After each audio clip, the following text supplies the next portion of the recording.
Yes, the Horde leveling guide has been completely revamped recently. Like, completely revamped. Here, I'll show you some stuff on that right now.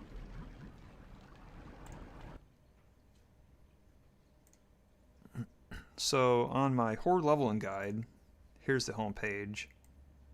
I made a lot of adjustments to the homepage recently. Here I list on the homepage all the new features that are included that I have made this year for my Horde leveling guide, and also these changes will also be implemented for my Alliance leveling guide as well. So we have better usability, dark mode, and smartphone friendly. So that means my entire guide can be used on smartphones easily. Also, I made everything for dark mode because I feel like dark mode is just better overall for your eyes and just cooler. Now, this is important here. More info per step. I have literally added more info for pretty much every single step, including a brief explanation on where to go and what to do and any other useful tips. Like, this is huge. Like, I literally spent more time to make sure that everything is really easy to follow. Like, you can follow my guide, not even looking at the coordinates. Just read the guide and it'll tell you right where to go without over giving too much information.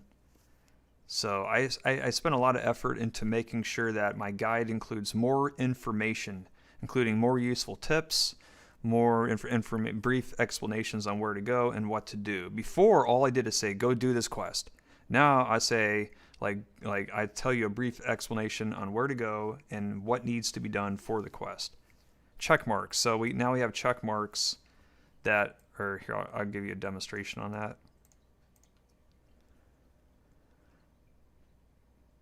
So like on the Duratar guide, like right now you can just click, you can check them off to help you stay on track more efficiently. You can click the numbers or you can click the check mark box and it will all work. This helps you to stay on track more efficiently. The next thing is improved images. I have redone all the images. All the images are redone and they are redone much better. Like I now include locations where you can see locations for lots of different things. Like here's all the locations for the gnomish toolbox for the quest. I think it's from the from the wreckage. And if we go further down in the guide, like say we'll go to I would go to let's see here. Yeah, I just skipped to level 50. So like here, I locate all the tablets. Before I didn't list all this stuff. Like you see my older image, all it was is just a circle. Now I actually spent more time like mapping out each and every individual thing. Including here, I include like the patrol paths of say this elite turtle in hinterlands. I have pinpointed the location of all those little blue bottles you pick up for Whiskey Slim's Lost Grog quest. Before I didn't even list any, I just had circles. Like this was just like a circle here. Now I spent like more time like detailing where everything is at. Like especially for this one, the Blasted Lands. Like I now have dots showing exactly where all the mob locations are at. Everything is much more easily seen. Like all the rare mobs have they're marked in stars. Like these are all new features that I did not have in my previous guides. In the previous guides, the images had way too many numbers. It was extremely hard to follow.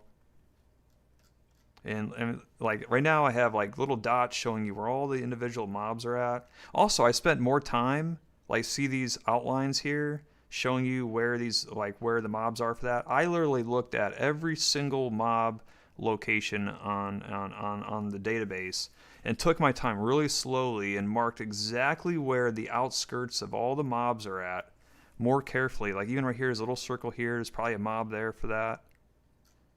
Like there's more details in marking out where all the mobs are at with these images, these new images.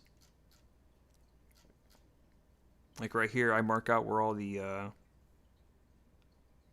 dragon whelps are at the burning steeps. Before, I just had a circle. It was just a circle. Everything is just marked more efficiently. Like right here in Fellwood, for the quest that you get in Fairless called the Strength of Corruption, where you have to kill angry grizzlies and fellpaw ravagers. I now mark exactly where all those mobs are at on the map.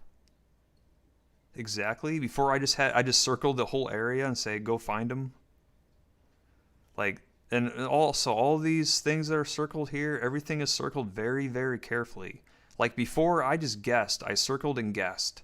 But now all these are circled very carefully and where everything is at. Everything, like all these mobs here, all the mobs are located here for the Wild Guardians and Chillwind Horns for Winter Spring. Everything's marked out.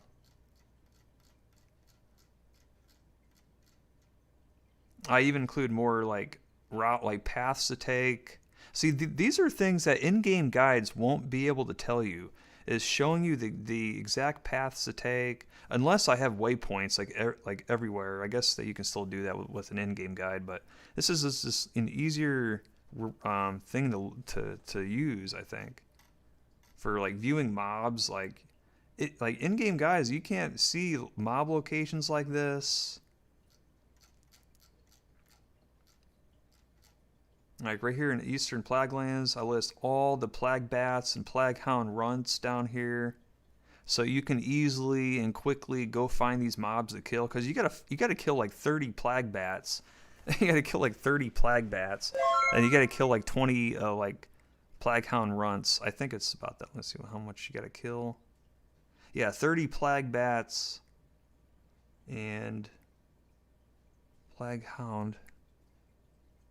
Hey, Cass Boa, thank you for the $5. Much appreciated. Says, great work, bud. I can't wait to play the new classic. Thank you, thank you.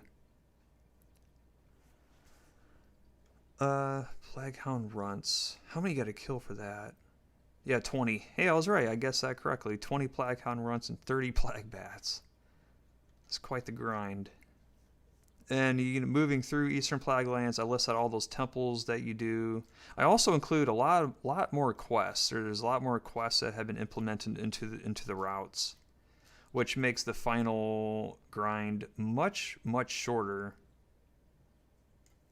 Okay, let's go back here. So with improved images, we also have more info for items and NPCs. So basically, I have more stuff linked. Like right now, everything is linked to Classic DB, and there's just more stuff linked. Like right now, like for every time you go get a flight path or go to a flight path to go fly somewhere, I now list the Wind Rider Master or the Griffin Master, so that way you can just put your cursor over it to see what the NPC looks like, so that you can find the NPC easier in the game world. Like little things like that to make things easier. And also, that's another thing that in-game guides can't do, is all these links and stuff. Like you can click on any of this stuff here, and you can get more information on the quests. And all these comments here can be helpful. Going back over here. So these are the new guide features, inventory management. Basically, I now tell players to go bank quest items and other items so that your bag space can be free, at least free more, so that you can obtain more items to sell for gold and stuff. That's something that my old guide did not do. Individual class steps. Yeah, so far the 1 to 12 Mulgore, Dortar, and Tristful Glades are all finished. Actually, I need to update this because this was just done like 2 days ago. So if you click on any of these guides, you can see on the top left, you choose your class, and it will dynamically update all the images and text in the guide for that specific class. Like, see, if you put on the Warlock, you can see all the Warlock quests to get your Imp. Going down here, all the Warlock quests to get your Voidwalker. Step by step, exactly where to go in the most efficient manner and the fastest way to do everything. So yeah, this took some time. Improve routes. So yeah, there's a lot of improved routes. Like one of the things that I've done recently is that the entire Solithis section used to be at level 55, but I moved it all the way down here, and there's so many advantages to moving that section right before winter spring. There were so many advantages to that. It made it easier to do because a lot of the enemies in Solithis are like levels 58 to 61. They're very high levels, and when doing them at level 55, it was kind of hard. It wasn't easy to do. Like even just say like killing all these these dredge crushers. They're like level 58 to 60, and it wasn't easy to do at 55. And when you're trying to kill Death Clasp at level 55 solo, that was hard. Even though I was able to do that with the Hunter, it's much easier now with my guide because it's done at level 58 or 59 now. So that's one big route. Another big route change was at level 29 in Hillsbrad. This whole section here has been completely revamped. Like I now include all the farm quests over here where you kill all these farmers. You can breeze right through all this stuff really fast, and this stuff yields really good experience. Yeah, before I just had you just go do stuff in this cave, like grind out a whole level in this cave. But now I have you do all these quests, which is not only more fun to do, it's also faster. Okay, so yeah, improve routes. There's also like, there's a lot of little stuff everywhere. Like there's a lot of new quests that I put in the guide. There's little tweaks here and there. I list more shortcuts in the game world here and there. There's just a lot of new stuff. A lot of new route changes everywhere. So the Argent Dawn turn-ins, this is another new feature I put in my guide that at the end of the game at like level 55, it might be at the end of the Solithis section. Yeah, once you go to the at Light's Hope Chapel, you turn in all these little quests that you obtain all these items for, like Savage Fronds, Dark Iron Scraps, Crypt Fiend Parts, Bone Fragments, and all that. You farm all these items in the late 40s and throughout the 50s. You farm these items while questing in the other zones. So this is like free experience here. Like you turn in all these quests and you get like a bunch of free experience at like no additional time. My old guides never mentioned this before. And yeah, so that's all the new features. There's a lot of new stuff.